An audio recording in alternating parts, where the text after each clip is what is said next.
I want death to write my ending because I'm a big fan of death.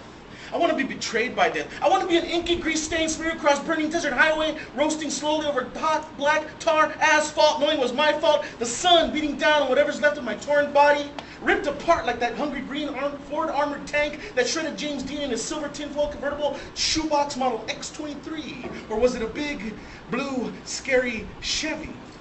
I want to be immortalized by death. I want death to help me write the great American novel where we kill every living thing on the face of the planet. Death to humans, dogs, cats, camels, Ebola, marmosets, lions and tigers and bears. Oh my, Bigfoot, the abominable snowman, Dracula, the Incredible Hulk, the Jedi, Batman, wrestlers, the Loch Ness Monster, Oprah Winfrey, rap music, P. Diddy, Boba Fett, Paris Hilton, the Tin Man, the Scarecrow, the Cowardly Lion, the last two remaining Beatles, Courtney Love, emo rock, and death poetry jams. And in chapter 34, Death and I will resurrect Jack Kerouac with a copy of On the Road, a fifth of bourbon, and the blood of Rod McEwen as we continue our rampage to cleanse the earth of infidels. And in that final chapter, after Jack, Death, and I have annihilated everyone, and we have George P. Bush, the token Republican Mexican corner in the Oval Office, we'll string up that coconut like a piñata and beat him mercilessly with baseball bats until he bursts like an atom bomb of red, white, and brown vindication. And then we'll drive off into the sunset, Jack, Death, and I, in a yellow Coupe de Ville. And we'll drop off Jack somewhere near Big Sur while Death and I shack up in some little rinky-dink motel and spend a few days in bed so I can be seduced by death, shoved down under the covers and held down till I eat death out with no commitment other than the fact that I'll be left an empty husk after busting a nut and snobbing the shit out of death. Because you know death is in it for a good time. Fucking tramp death. Death is a slut and will fuck anyone as long as they got nice shoes. You know, one of those shallow bitches that judges people by their shoes will blow you if you're wearing Adidas, shove her pinky finger up her puckered asshole if you find yourself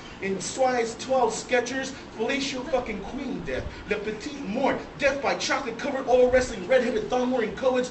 But then I'll be honest with death. There's no shame in death. And though death likes to sleep around, I know we can make it work. Come on, death. Give our love a chance, death. I'll take good care of you, death. Forget all the bad things I said. I'll bring you in out of the rain, dry you off, clean you up, and serve you some hot tomato soup, death. Or gazpacho. We all know how much death loves gazpacho. And then I'll take death to bed, and we'll stay up and watch Degrassi, The Next Generation. Death likes Canadian teen melodrama. Afterwards, I'll hold death all night, and we'll talk about how much I hate my job at Walmart, and death will read from her Q&A and her Cosmo magazine, and how death wishes she hadn't killed all those babies, or Che Guevara, or drowned so many at sea, and I'll blame God, and death will smile. And I'll wake up in the bright light of morning, smelling Folgers floating through the air, and go into the kitchen and find death, wearing my favorite Nirvana shirt, making pancakes and white booties, and I'll sit with the morning paper, and the headline will read, "Everyone having the time of your life." And I'll look at death as I sip my coffee, and death will say, "Hey, Jack called. He wants us to pick him up." As I sip my coffee and check out death's house, because good, goddamn, death has got some fine legs. Oh boy. Dreams of pink pretty pony, red Corvette, brat stamped, roller skating, pigtail melodrama dash upon the jagged rocks of tragedy's season finale. A boy, not a cute little girl, sugar and spice and everything nice as I had hoped, wished, pleaded, dreaded, but a boy. Spiders and snails and puppy dog tails, the loud crash of yellow Tonka trucks grating against the grain of unshaved outlaw American chopper, G.I. Joe rejects, my katana-bladed egoism gently rattling in its own selfish sheath. No slow estrogen drip, but a perpetual testosterone lockdown. Prison guards at the ready to sniper, stealthy backhanded comments to obscene obligations. What to do, how to react. I don't smoke anymore, so tar-infested infectious cancer cramping my being and snuffing me out won't do. I don't drink as much as I should. Pocket-ready, shot glass inhalation, flaming Dr. Pepper blues. I don't fuck with the lights on and age blaring its annoying rap, rock, hip-hop failure, illuminating all my flawed perseverance and Sean, John, Biggie Small, flaccid frustration. I don't believe in ghosts that haunt at every chance they get to exhume my beliefs in nostalgia. Red-haired, black-souled girl as mad as birds. Sylvia Plath gas house vindication. I don't pray to one nation under intelligent design with liberty and justice for none, infidels excluded, crucified satanic embolisms in my pagan blood, Gog, Magog, Gog, Magog, Gog, Magog. Armageddon hasn't done its job. I don't listen to shitty music anymore, this stagnant late 90s ghetto trash R&B philosophy.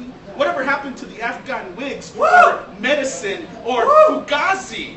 Third eye blinded and spit-dyed, girly, Q-tipped, ushered insensitivity. I don't support the war because colors run, colors fade, and oil slicks. And I don't expect you to give a shit because this society is self-serving, no longer full serve. So, expect to pay more at the pump. And so I wonder, and I wander, I await my fate, the genetic cruelty of engendered defiance to backstab my needs, succeed in succession to the progression of this pragmatic obsession. So I did, but I don't. And I will, but I won't. But you are my legacy, a boy.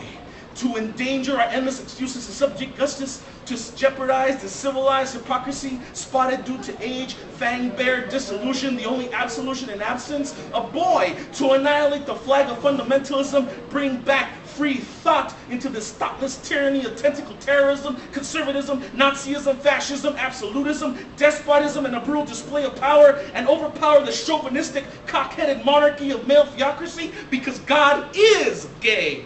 And there ain't no other way. A boy that will emit poetry with every thought, make the world fall in love with him, his words, his truths, by merely uttering a stanza, a verse, a canto about slow memory, moral